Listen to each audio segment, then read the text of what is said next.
కమ్యూనిస్టులంటే ఎప్పటికైనా కాంగ్రెస్ పార్టీకి మిత్రులుగానే ఉంటారు అనేది జనాలకు ఒక అభిప్రాయం సార్.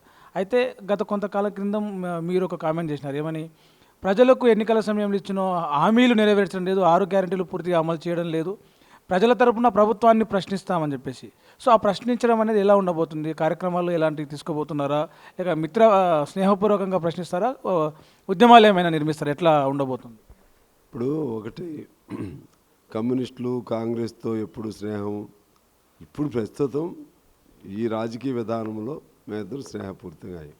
ఒకప్పుడు మరి కమ్యూనిస్టులకి కాంగ్రెస్కి అసలు కుదిరేది కాదు. అంటే బీజేపీని నిర్వహించడానికి, బీజేపీని ఎదుర్కొనడానికి కాంగ్రెస్కు మద్దతు పలుకుతామనేది మీ ఒక మోటోగా ఉంటుంది కదా? అది ఉంది, అది ఎప్పుడు కూడా ఉంటుంది. ఒకనాడు బీజేపీ లేని నాడు, బీజేపీ చాలా బలహీనంగా ఉన్నాడు, కాంగ్రెస్ కమ్యూనిస్టులు ఈ రెండే ప్రభుత్వ పక్షం, ప్రతిపక్షం, ప్రధాన ప్రతిపక్షం. ఆ రోజుల్లో ఎప్పుడు కాంగ్రెస్ కమ్యూనిస్టుల మధ్య ఎప్పుడు కూడా సైద్ధాంతికంగా అనేక అంశాల మీద వైరుధ్యాలు ఉండేవి. అనేక ప్రజా సమస్యలపైన సహజంగా అది ప్రభుత్వంలో ఉంటుంది కాబట్టి కాంగ్రెస్ కమ్యూనిస్టులుగా మేము ఎప్పుడు ప్రజల పక్షాన అనేక పోరాటాలు కూడా చేస్తూ ఉండేవాళ్ళం. సందర్భం వచ్చినప్పుడు దేశ పరిస్థితులకు అనుగుణంగా ఆయా అప్పుడు ఆ రోజుల్లో విదేశాల ప్రభావం, విదేశీ శక్తుల ప్రభావం, లేకపోతే IMF, అదేవిధంగా ప్రపంచ బ్యాంకు, ఇటువంటి తరుణం వచ్చినప్పుడు కొద్దిగా నేషనలిస్టిక్ అప్రోచ్గా ఉన్నటువంటి కాంగ్రెస్కి కొన్నిసార్లు మేము సపోర్ట్ చేశాం.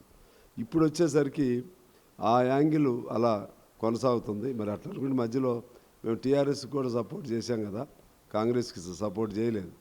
టీఆర్ఎస్ స్వయం కృతాపరాధమా లేకపోతే ఏమిటనేది నేను దాని పాత దీనిలోకి వెళ్ళను. కానీ టీఆర్ఎస్ కూడా ఉపయోగించుకోవడంలో ఫెయిల్ అయింది. వాళ్ళు మాతో చెప్పిన పద్ధతుల్లో అనేక అంశాలు ఆనాడు చెప్పారు.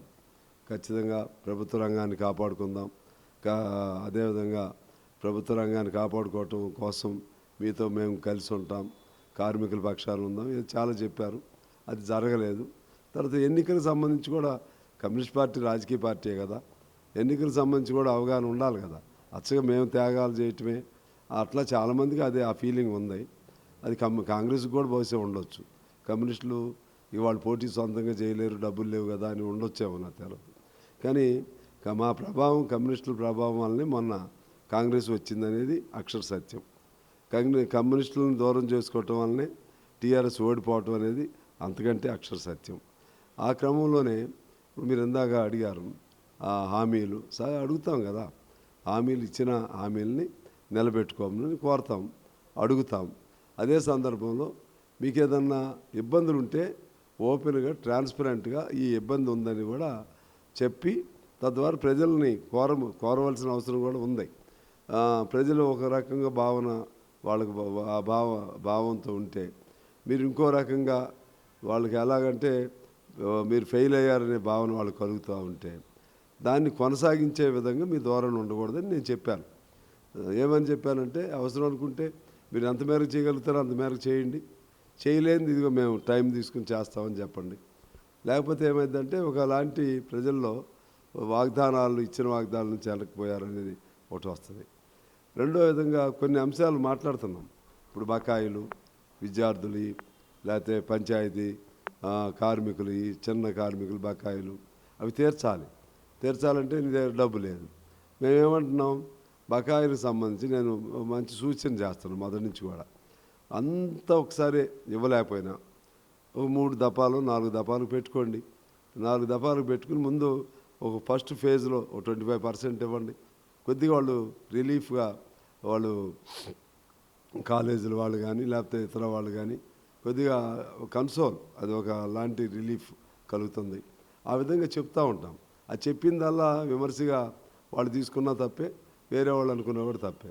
ఎట్లయినా మేము నిర్మాణపరమైనటువంటి ప్రతిపక్షంగా మా పాత్ర మేము పోషించాలి. నేను అక్కడ అసెంబ్లీలో ఒక్కడనే ఉన్నా సరే అనేక మంది నేనేం చెప్తానని చెప్పి కార్మిక వర్గం ప్రత్యేకంగా పేద వర్గాలు చూస్తారు. చూసినప్పుడు మేము స్నేహ పార్టీ కాబట్టి మీరు ఏం చేసినా మేము మాట్లాడుకుంటూ ఉంటాం అనేది కరెక్ట్ కాదు. అది వాళ్ళకు కూడా మంచిది కాదు, కాంగ్రెస్కి కూడా మంచిది కాదు. కాంగ్రెస్ మొన్న ఒకసారి రేవంత్ రెడ్డి గారు నాతో అన్నాడు, పిఐసి కమిటీ ఒకటి ఉంది, పబ్లిక్ అకౌంట్స్ కమిటీ. యాక్చువల్ మా స్ట్రెంత్ని బట్టి అయితే ఉండదు, కానీ అందులో నా పేరు ఆయన సూచించాడు. ఆ సందర్భంగా ఏమని చెప్పాడంటే, మీలాంటి వాళ్ళు కొంచెం నిర్మమాటంగా మాట్లాడేవాళ్ళు కావాలని, మీరు అందులో ఉంటే సూచనలు ఇస్తారు, క్రిటికల్గా నిర్మాణపరంగా విమర్శలు కూడా చేస్తారు అని చెప్పారు. మొన్న on the floor of assembly on record Uttam Kumar Reddy గారు కూడా చెప్పాడు. ఆయన సాంబశివరావు గారు ఏదున్నా నిర్మమాటంగా చెప్తాడు, ప్రతిపక్షం ఉన్నా స్వపక్షం ఉన్నా చెప్పదలుచుకొని చెప్తాడు, ప్రజల పక్షాన. అందుకని మేము మా క్యారెక్టర్ దెబ్బతినొద్దు, మా రాజకీయ ఔచిత్యం దెబ్బతినొద్దు, రాజకీయ విధానం నుంచి డీవియేట్ కావడానికి వీల్లేదు. అదే సందర్భంలో ఇటు స్నేహధర్మం కూడా పాటించాలి. ఇంకొక వైపు ఈ మతపరమైనటువంటి అంశాలు, లేకపోతే కేవలం ప్రజల కంటే కూడా మత ఉద్రిక్తతల్ని, మత విద్వేషాలని రెచ్చగొట్టి అధికారంలో నిలవాలని రావాలని కోరుకునే వాళ్ళని కూడా ప్రజలకి అర్థమయ్యేట్టు చేయాలి. దాన్ని నిలవరించాల్సిన కర్తవ్యం కూడా మా పైన ఉంది. మీరు ఇందువలన ఇన్ని అనేక అంశాలతో మా పైన ఎట్లా ఉంటుందంటే, ప్రజలు కొంతమంది అనుకునేది ఒక రకంగా ఉండొచ్చు. టీఆర్ఎస్ మిత్రులు అంటారు, మీరు కమ్యూనిస్టులు పోరాటాలు వదిలేశారు అంటే మీతో కలిసి ఉన్నప్పుడు మరి ఆ మాటలు రావు, మీతో కలిస్తే అది రాదు. మేము పోరాటాలు చేస్తుందంతా మేమే. ఇప్పుడు కూడా ఇప్పుడు ఆర్టీసీ ఉంది, సమ్మె నోటీస్ ఇచ్చాం, మాదే యూనియన్, మేమే ప్రధానం. ఆటో వాళ్ళది మొన్న సమ్మె నోటీస్ ఇచ్చాం.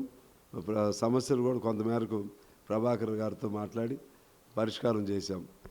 అదే పద్ధతుల్లో సింగరేణి ఉంది, సింగరేణిలో ఉద్యమాలు చేస్తున్నాం. అదే అంగన్వాడీ, ఆటో, మన మధ్యాహ్న భోజన వర్కర్సు, అంటే అనేక మంది మన సర్వీస్ సెక్టర్ అంటారు వాటిని. అలాగే ఇప్పుడు బ్యాంక్ ఎంప్లాయీసు, అనేక అవన్నీ మా సంఘాలే కదా. రోజు అనుక్షణం అనునిత్యం మేము చెప్పినా వాళ్ళేమి ఆగరు. మేము అందుకని ఆపడానికి కూడా ప్రయత్నం చేయండి. మీ ఇబ్బంది ఉంటే పరిష్కారం కోసం పోరాటం చేయండి అని చెప్తాం. మేమేం ఆపే సమస్య లేదు. మా పార్టీ లక్ష్యమే కార్మిక వర్గం కోసం, వాళ్ళ సమస్యల కోసం పోరాటం చేయటమే. అదేవిధంగా ఇళ్ల స్థలాల పోరాటాలు ఆపట్లేదు, ఇళ్ల కోసం పోరాటాలు ఆపము. ఏది ఉన్నా సరే భూమి కోసం పోరాటం ఆపము. పోడు భూముల సమస్య ఉంటే మళ్ళీ మేమే చేస్తున్నాం. అసలు సమస్యల పైన పోరాటం చేసేదే మేమా, సిపిఐ, సిపిఎం, ఎంఎల్ పార్టీల, ఎర్రజెండాల పార్టీలే ఇప్పుడు కూడా పోరాటం చేస్తాం. ప్రపంచంలో ఏ మూల ఏ క్షణం ఏం జరుగుతుందో వేగంగా తెలుసుకోవడానికి తొలి వెలుగు వాట్సాప్ ఛానల్ని ఫాలో చేయండి.